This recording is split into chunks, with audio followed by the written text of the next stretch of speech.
할렐루야. 7월 22일 목요일입니다. 시편 14편 1절부터 7절까지 말씀을 읽고 은혜 나누도록 하겠습니다. 어리석은 자는 그의 마음에 이르기를 하나님이 없다 하는도다. 그들은 부패하고 그 행실이 가증하니 선을 행하는 자가 없도다. 여호와께서 하늘에서 인생을 굽어 살피사 지각이 있어 하나님을 찾는 자가 있는가 보려 하신즉 다 치우쳐 함께 더러운 자가 되고 선을 행하는 자가 없으니 하나도 없도다. 죄악을 행하는 자는 다 무지하냐. 그들이 떡 먹듯이 내 백성을 먹으면서 여호와를 부르지 아니하는도다.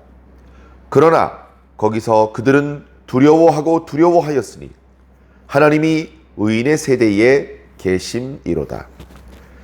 너희가 가난한 자의 계획을 부끄럽게 하나 오직 여호와는 그의 피난처가 되시도다.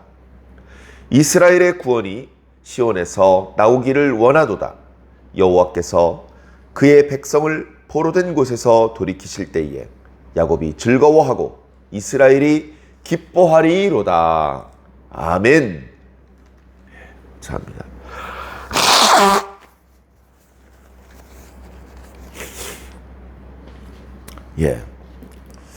시편 14편 말씀, 아주 짧은 말씀인데요. 임팩트는 아주 강한 말씀입니다. 오늘 말씀에 보면 이 세상에 사는 인생들이 크게 둘로 이렇게 구별되는 그런 모양을 볼 수 있습니다. 하나는 어리석은 자고요. 하나는 지각이 있는 자입니다. 지각이 있다는 것은 깨어있다 이런 뜻도 있고 지혜가 있다 이런 뜻도 있습니다. 성경은 신약과 구약을 막론하고 미련한 자를 책망하고 있고 지혜로운 자를 칭찬하고 있습니다. 우리가 신앙, 성경 이야기를 떠나서라도 지혜 있는 자가 돼야죠. 세상을 살면서 지혜롭게 살아야 된다. 그것은 삼척동자도 귀에 못이 박히도록 들었던 그런 이야기일 것입니다. 성경은 그것을 더 집요하다시피 강조하고 있습니다. 그런데 세상에서 말하는 지혜와 달리 성경에서 말하는 지혜는 조금 다른 관점입니다. 세상에서는 어른을 대하는 방법, 재물을 대하는 방법, 젊었을 때 사는 방법, 어른이 되었을 때 사는 방법, 세상을 사는 그런 현명한 방법들, 이런 것들을 이제 지혜롭다 그렇게 이제 표현을 하고 있는데요. 성경은 전혀 다른 관점입니다. 성경은 하나님께 대하여 알고 있느냐, 하나님을 느끼고 있느냐, 하나님의 뜻을 깨닫고 있느냐, 하나님의 뜻을 실천하고 있느냐, 그것이 지혜가 있는 것과 없는 것의 구별점이 되고 있습니다. 하나님을 알고 하나님의 말씀도 알고 그 뜻대로 준행하기 위해 애쓰는 그런 삶을 사는 사람이야말로 성경이 말하는 지혜로운 자, 복받을 자, 어려움이 덜어 있겠지만 결국에는 그 어려움에 빠지지 않고 건져냄을 당할 수 있는 자, 마지막에 웃을 수 있는 자, 바로 지혜 있는 자, 지각 있는 자죠. 지혜 있는 자, 지각 있는 자는요, 하나님 앞에 악을 행하지 않습니다.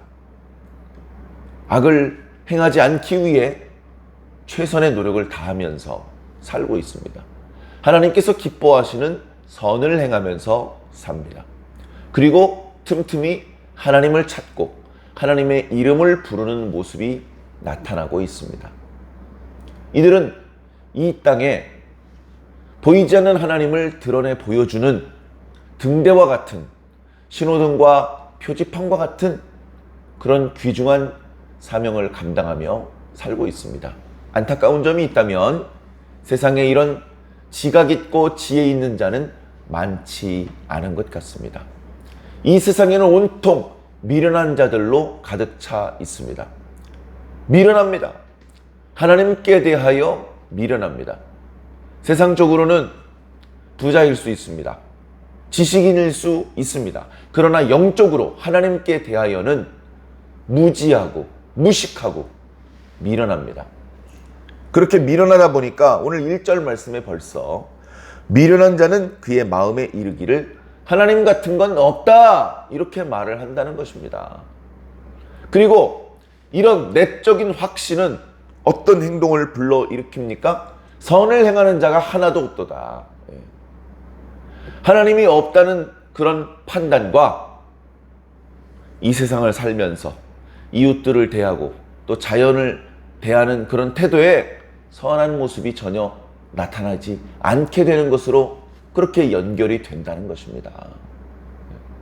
자연이 파괴되고 사람들 사이에 인심이 각박해지고 아이로부터 노인에 이르기까지 아이고 말세야, 이런 말을 하게 되는 그 모든 원인에 내적으로 마음속에 이르기를 하나님 같은 건 없다라는 그런 판단, 거기에서부터 모든 불행이 시작된다.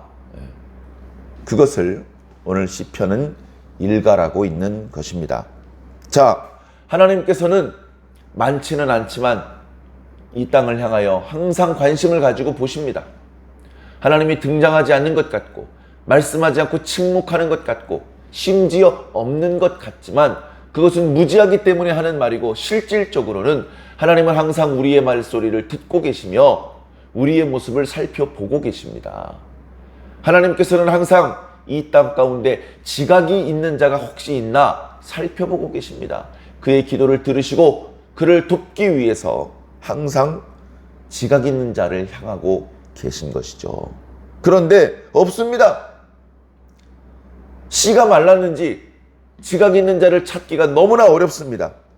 세상에는 온통 악인들 뿐이고 모두 다 치우쳐 더러운 자가 되었으며 선을 행하는 자가 없는 암울한 상황 가운데 있습니다. 죄인들은 그나마 얼마 남지 않은 당신의 백성들을 떡 먹듯이 먹어버리면서 하나님의 이름은 부르지 않습니다.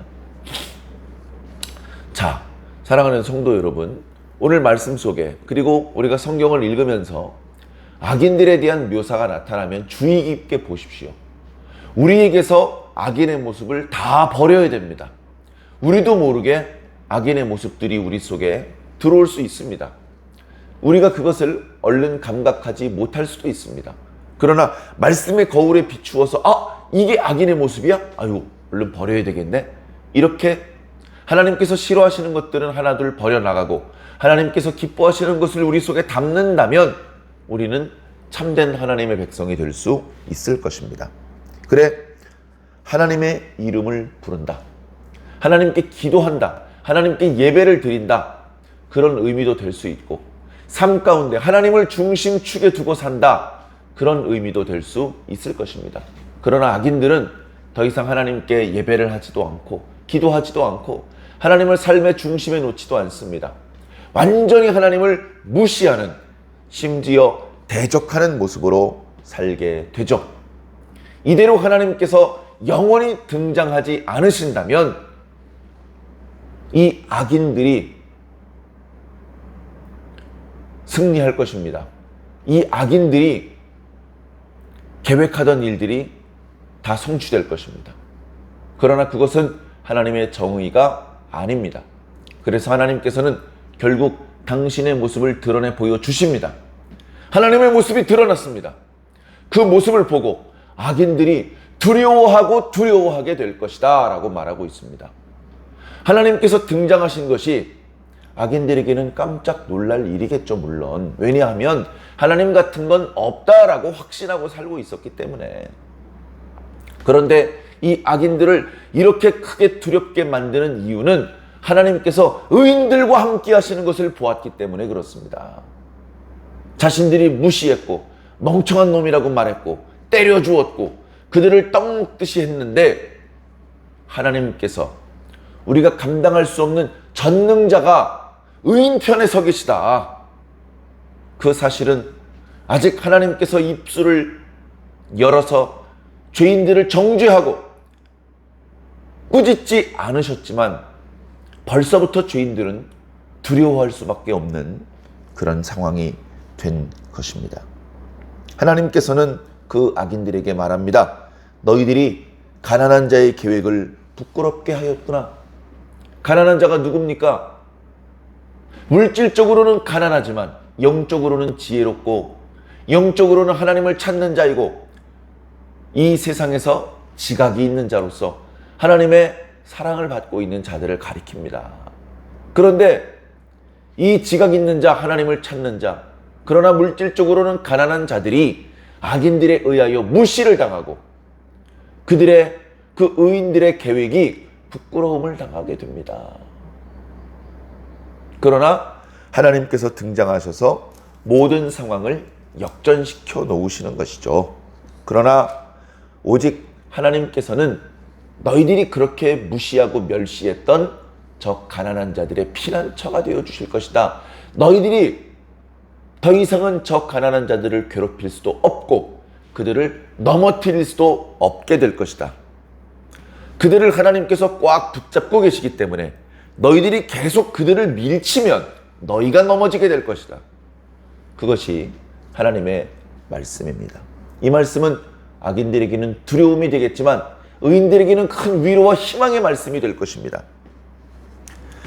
이스라엘의 구원이 시온에서 나오기를 원하도다. 다시 말해서 모든 구원은 이스라엘의 하나님 여호와에게서 나온다. 그들이 하나님께 범죄하여 쫓겨나서 이방인의 땅에서 포로처럼 살게 될지라도 결국 구원이 이스라엘에서 시온에서 나오기 때문에 하나님께서 흩어졌던 당신의 백성들을 다시 돌아오게 하실 것이다. 우리는 징계를 받아서 쫓겨난 그런 입장까지는 아닙니다만 우리는 중심으로부터 많이 멀리 떨어져서 그 중심을 향해서 나아가려는 자들입니다. 그 중심은 당연히 하나님이시죠. 우리의 현재 영적인 위치가 하나님과 그리 가깝지는 않습니다. 왜? 우리에게 아직도 죄가 남아있기 때문에 그렇죠. 그러나 과거에 비하면 많이 가까워졌습니다. 전에 주를 알지 못하던 시절에 우리도 미련하여 하나님 같은 건 없다고 말하던 시절에 비하면 우리는 하나님께 많이 가까워졌습니다. 그러나 더 우리에게 남아있는 죄인의 모습들을 더 씻어버리고 더 내려놓고 버리고 하나님께서 기뻐하시는 모습을 하나님의 선한 것들을 우리 속에 더 많이 담아서 우리는 하나님께 더 가까이 전진해 나가야 될 것입니다. 그곳으로부터 모든 좋은 것들이 시작됩니다. 하나님의 구원이 발하여질 때 악인들은 절망하게 되겠지만 우리들은 기뻐하며 즐거워하게 될 것입니다. 우리는 악인을 부러워하지 말고 의인의 편에 서야 됩니다. 우리는 그것이 때때로 먹힘을 당하고 또 부끄러운 그런 좌절을 맛보게 되고 가난하게 되는 그런 일이 된다 할지라도 후회하거나 주저할 필요가 없습니다.